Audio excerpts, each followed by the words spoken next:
Yay! All right. You crawl out of bed, you turn on your phone, you bring up Facebook or the news pops up, and it's just headline after headline of really discouraging news. I walk through airports and they got the TV flashing, and they seem to always have it on CNN. I don't know why they wouldn't have it on the Discovery channel. It's like, you could fly here, but no, they have it on CNN.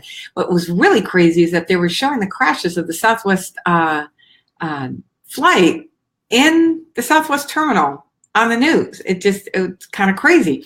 But there's a part of you that just wants to curl up and literally head first back into your bed. And I don't even want to get up, much less try to keep a positive attitude and really think that you can build out something that you would love. Well, today we're getting into that. So if you're liking this, do thumbs up, little hearts. I'll have you comment throughout just to ground what you're hearing. And of course, if you know anybody who has a tendency to get caught up in what's going on in the outside world, and somebody put in the comments in my when I did an earlier broadcast to invite people to this, that in your personal life, you have people around you that might be negative Nellies or negative Neds. What do you do? What do you do when your world is not supporting you and really living the way that you want to live and feeling the way that you want to feel? That's what we're going to get into today. And I've created a meditation that I am thrilled to share it with you. And if you want that meditation, then put the word discover in the comment section, and my team will make sure that we get that to you. So for those of you who don't know me, my name is Felicia Searcy. It is my joy to be your partner in believing. I have had the honor of serving thousands of people live lives that they love around the world. And I am thrilled to give you this information today. All right, so let me do some quick hellos. So we see Luz and Becky and Teresa. Teresa, good to see you, and Kelly. And I know others of you will be joining the broadcast here later on, or possibly watching the replay. So whether you're watching the replay or here live, well, hi, Lonnie. Good to see you. Like I said, put some thumbs up or some hearts if you're relating to what you're hearing today. So you know the drill. Again, you flash up Facebook or on your messenger list, and there's so much news around us that could really just crash everything around you. And what's interesting, what it does is that it chips away at your happiness factor. If you allow it, it chips away at your confidence and this new possibility that's emerging for you. It chips away at your ability to believe that, in fact, it really is possible for you to build out a life that you love. So, what do you do? What do you do my hair's there we go. What do you do in that situation? Well, I want to walk you through 5 steps where you can, in fact, take dominion over your own internal weather. It was interesting. I was, where in the world is Felicia? I'm in Dallas, and I apologize for the darkness. It's, I had the 2 lights on the table, but if I turn them on, it looks like I got like this halo around, which I don't mind, but it's kind of hard to watch me that way. And then I have a light in front. But I was down in the dining room today, watching, they had the news on, right? They got the news on, CNN on one channel and the Weather Channel on another TV. And they were talking about, storms are moving through the Midwest. I mean, I grew up in the Midwest. So, I know what it sounds like to have that siren go off in the middle of the day or at night. It's like, okay, it's time to head to the basement because there's a tornado someplace close by. Tennessee, we had a siren in Tennessee as well, because we were in, believe it or not, the section of Tennessee we were in, it was Tornado Alley. We were in the tornado corridor. But the way, so it's information, right? It's the facts are neutral. So the pre-explanation to this is to realize that the facts are just the facts.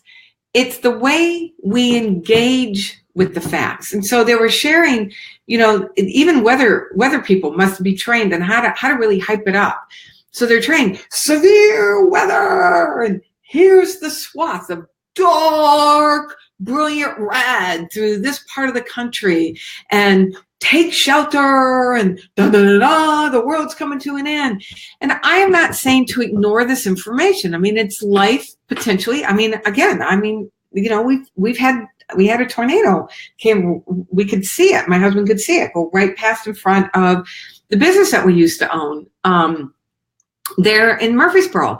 It's life-saving information, and I understand the urgency, but notice the drama and the repetition just over and over and over. Now, that may not be a very good example, but something happens and it's just the news cycle. It just fume, just the way that they cycle the news, of making sure that you really heard this. It's understanding that, number one, the information's out there, but the facts are just neutral. It's the way we communicate the facts that then creates the charge, and the way that you then potentially interact with that information, and then what it causes you to do. The thing to really be aware of here, it's not just a matter about getting ramped up around whatever the news is, but anytime we allow ourselves to get pulled into a conversation around fear or doubt or, this doomsday kind of prophecy, it literally dampens down your creativity and your ability to think into new possibilities. Why in the world would you think into a new possibility for yourself if you think on some level that the world's coming to an end? Now, I'm sounding dramatic because I'm trying to make a point. And the thing I want to help you understand is that it's so insidious. It's so insidious. It's like water dripping on a stone, that the more we get wrapped up in this external conversation, the more that energy chips away at your confidence and your resolve to build out this new possibility that's making itself known. So what do you do? So I actually have notes that I'm going to look at. Here's what you do. So if you're liking this, or if it's resonating with you, put some thumbs up, drop some hearts, and I get it in the comment section. And now let me walk you through what you do. Number one, understand that we all have the ability to consciously choose our state of being. We have the ability to choose our own internal weather. Most people don't realize that. When I get on elevators or I go into stores, I'll ask somebody how their day's going, and it's so far so good. They're waiting for the day to tell them how they should be. It's first and foremost realizing your ability to consciously choose who you're going to be and the kind of experience you're going to have is not dependent on whether or not outside facts and conditions are giving you permission to be able to do that. So you get to choose how you're going to interact with the news. So you hear a piece of news, you have a piece of information, or there's something in your more immediate world that somebody's mood, somebody's way of being. Many of you have talked to me about, I have these people in my life, they're just like negative Nellies. They just want to just bring me down. They just bring me down. Well, the only reason why they bring you down is because you are choosing to join in that energy of bringing down. I'm not saying this is easy. In fact, this is mastery level. These are mastery level moves. And the power of realizing that you really do have the ability to consciously generate your own state and filter the information coming to you, and you decide how you're going to respond or react or interact with it. And to be mindful about the conversation and the way that you participate in the conversation. The way we participate in the conversation is evidence of the state that we're allowing ourselves to be drawn into based on how other people are reacting to whatever it is that's going on. Now, please hear me. I am not saying that we deny the human element of this. I just heard of somebody that is in a mastermind experience that I'm in, that we've been in together now for a couple years. I don't know her really well, but I've watched her progress, and I've watched her have dreams, and I found out that she was hit by a drunk driver, and she died. And on a human level, I have sadness. You know, you don't want to do a spiritual bypass with this. It's acknowledging the sadness. It's acknowledging that there's a loss. There's a loss here. It's when we get caught up into, oh my God, that's so horrible. They should put all drunk drivers in jail. All right, you know, you get on the bandwagon of, wow, this is so awful. It's that line between acknowledging the human experience and allowing yourself to experience the human emotions, but doing it from a place of empowerment and not allowing, you know, whether it's something happening in your immediate world or in the outside world, to drag you into just this mire of ain't it awful kind of thinking. So number one, how do you manage this? It's to realize, I'm just going to pull my iPad down here a little closer to be able to see my notes. It's realize that you have the ability to manage your own internal weather. At any given moment, you really do get to choose who you're going to be and your state of being. One of the things that does is that it basically gives the world, lets it off the hook, or particularly the people around us, you know, lets them off the hook in terms of realizing that they're not responsible for how I feel. I get to be responsible for that. And there's like, it gives, particularly when there's people, and I didn't mean for it to go this way, but it, you know, there's been a couple of people who responded. So I want to include this in this conversation today. When there are people around us that for lots of different reasons are just not able to show up in a way that is fun. Let's just put it that way. They're just not fun. It actually gives them some breathing room, because oftentimes they're aware of how they're impacting you.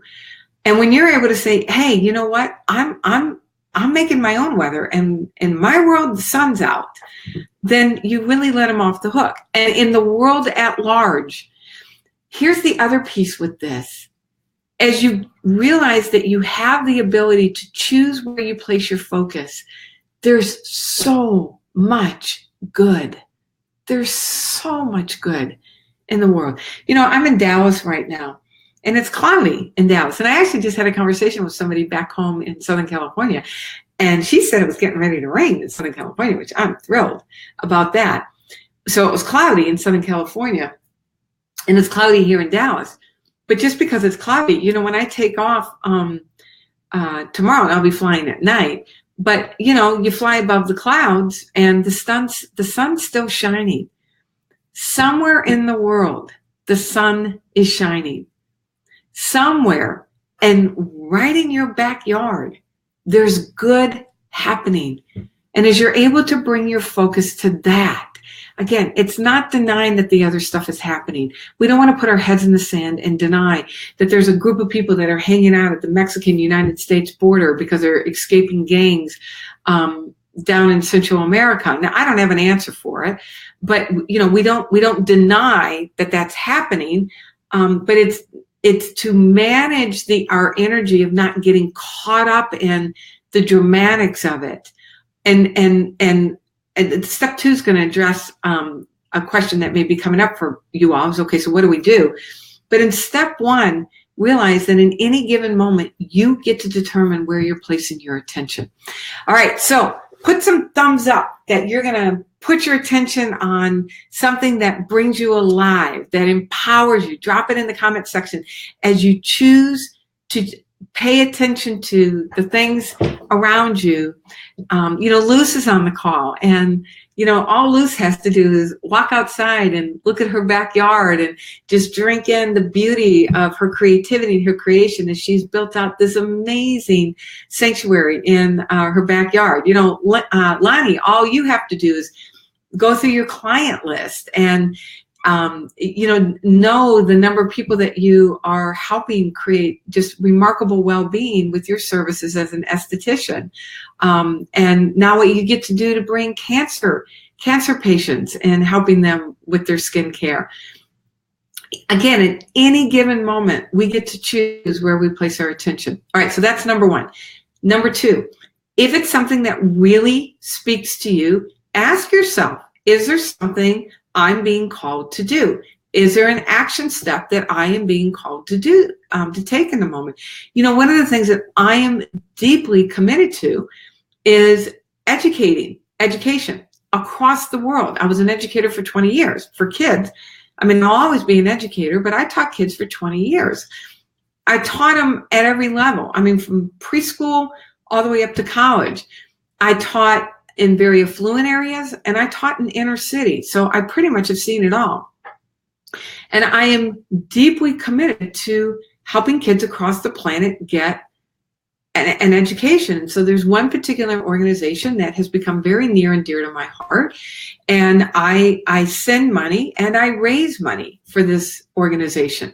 That's something that I can do. I educate myself on causes that are important to me. And I stay tuned in. Are there some things that I can do? One of the things that I have started doing, and I know y'all just saw me drink out of a plastic bottle, but they were in the room. But, it's so simple. But I started carrying, particularly when I travel, a water canister with me rather than adding to, the plastic vortex in the Pacific Ocean. I do what I can to decrease that. So I'm not running for public office. I'm not doing something hugely dramatic. This is what I can do. Now, the challenge with this is that sometimes people can feel so helpless and feel like, well, what in the world is this going to do? Well, you trust that as you take your step, that somebody else is waking up to what their step is, and those steps start adding up, and we start creating change. And particularly in the areas that are important to you. And if there's not something specific for you to do, then pray.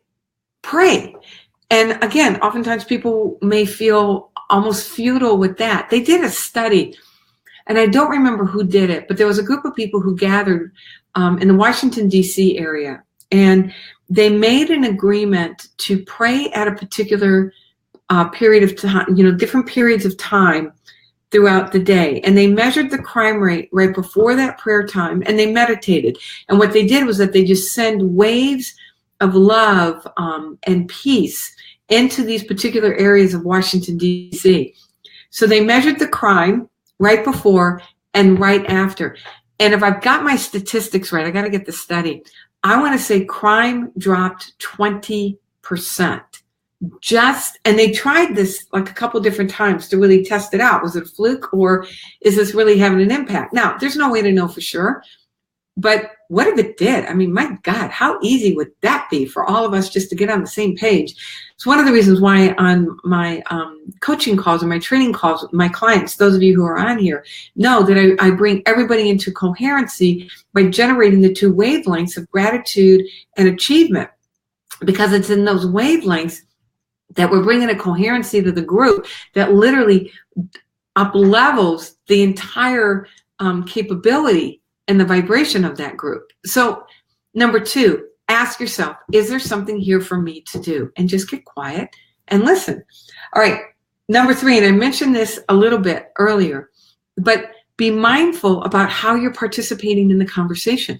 Are you getting drawn into the, oh my God, ain't it awful kind of conversation, and actually even participating in it? But, well, this is what I heard. Well, I and here's what happened to me kind of thing. And it's not to say that you didn't hear it and it didn't happen. It does work, Lonnie. it's to say that, to ask yourself, is this going to elevate the conversation? Recently, I was at a meeting, and with people who are somewhat in this work. We're in a different kind of mastermind together, and people were talking about how horrible the LA traffic is, and that's a really easy conversation to get in Southern California. And it just, oh no, I know what it was. They were talking about being sick and how the flu was going around and how awful it was and how they had the flu and how they were hoping they didn't get the flu. I don't know. And the words came out of my mouth. I said, can we elevate the conversation and maybe talk about how good we feel and talk about the things that we're doing to take care of ourselves? And it wasn't with a group of people that I would have normally have done that. I mean, I hang with people that's really easy for me to say. I mean, we support one another in that. And this was a different group of people. And nevertheless, it came out of my mouth. It's like, yes, those things are happening. And how is it that we want to be right now? What's the conversation we want to have? Because here's the deal. That time you spend in that kind of conversation, you will never get that time back again. You will never get that time back again. You will not be able to redo those moments of the conversation. So do we want to have the conversation where we're feeling ick and we want to crawl back in the bed and just give up on everything? Or do we want to have a conversation that actually cultivates a sense of aliveness and empowerness and joy? Now, here's the piece with that. You suggest it, you do what you can to change it, and then you give people complete freedom to stay engaged at whatever level they are able or want to, or the level of awareness to stay engaged in at that moment. So this is not about judging and making other people bad. It's about realizing in the moment, hey, I get to choose. All right. Actually, it's 4 steps. I'll come up with the 5th before I'm done. So, and then finally, number 4, realize that there is a power at work by means and and through you. And even in the face of facts and conditions that are not to your preference and that you really don't want, the power that woke you up is at work. And the more you're able to bring your focus and attention to the power that's at work in your life, the more you're able to tune into it and allow it to work by means of you and through you. And the more you're able to stand on the bedrock of what you know to be true. And there's something so profound to have somebody be able to hold steady state. You're standing firm on the bedrock of what you know to be true in the face of world facts that, potentially just make you want to crawl up and crawl back into bed and pull the covers over your head, or, and not even just go feet first to the foot of your bed. I have a dog sometimes, and, she just worms her way down to our feet, to realize that there's something that woke you up this morning and it wasn't you. As my mentor always says, we can't even take one breath on our own. To begin to cultivate a much deeper relationship with that power, that energy. And know that love is always at work. Love reigns supreme over circumstance. And the more you're able to know that and own it and really bring it into the very DNA of yourselves, and the more you allow that energy to guide you, the more you actually impact change. It says high tide raises all boats.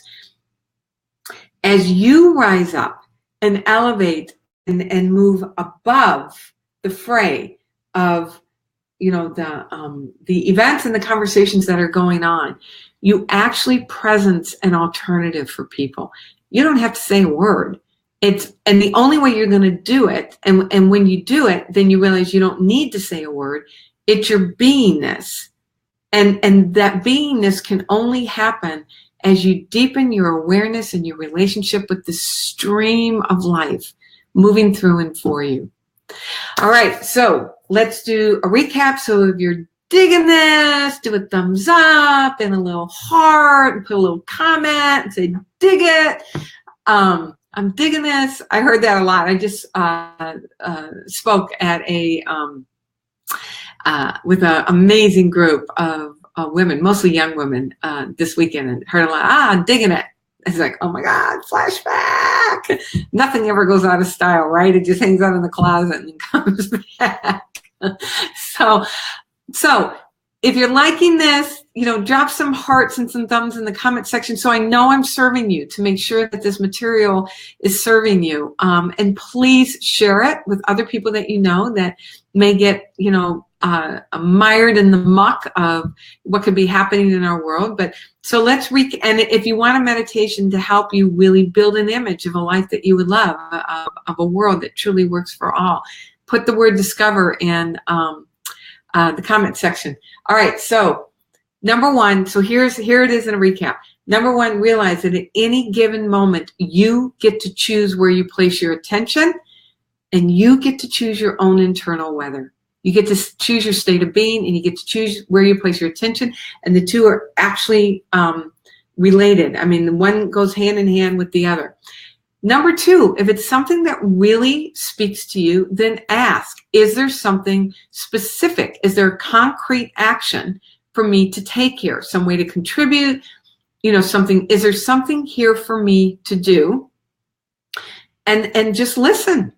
And if it's not a specific action, know the power of prayer, holding that in prayer. And what I mean by prayer is not, oh my God, this is going to change, it's going to change. God, please change this, changes. It's holding knowing what you know to be true, standing in the beingness of truth. Number three, be mindful about your conversation. What's your conversation that you are having about the situation, and how are you initiating those conversations, or how are you participating in those conversations? And then number four, realize that there is a power greater than you at work. And the more you're able to stand on the bedrock of what you know to be true, the more you are able to be that presence and power of strength and calmness, that you are able to be the calm in the storm, and you actually elevate the energy and the beingness of the people around you. All right. And number five, I love you. There you go. There's the fifth step. I just adore and love you. So there's number five. So if you get mired in the quagmire of negativity, just remember that I adore and love you. All right. So if you want a meditation, put the word discover in the comment section. If you are not on my list and you want to make sure that you get on my list, just, comment that in the comment section as well. And my assistant will get in there and make sure that you get on the list to let you know when I'm going live. And I will be live. I will actually be home next Tuesday, 12:15 Pacific time. We'll be getting ready to head to Belize next Thursday, but next Tuesday I will be home. And so join me next Tuesday as we go live again. Again, it is my joy to be your partner in believing. Your dream is my passion. I so deeply love and appreciate each and every one of you. My name is Felicia Searcy. Mwah! God bless. See y'all soon.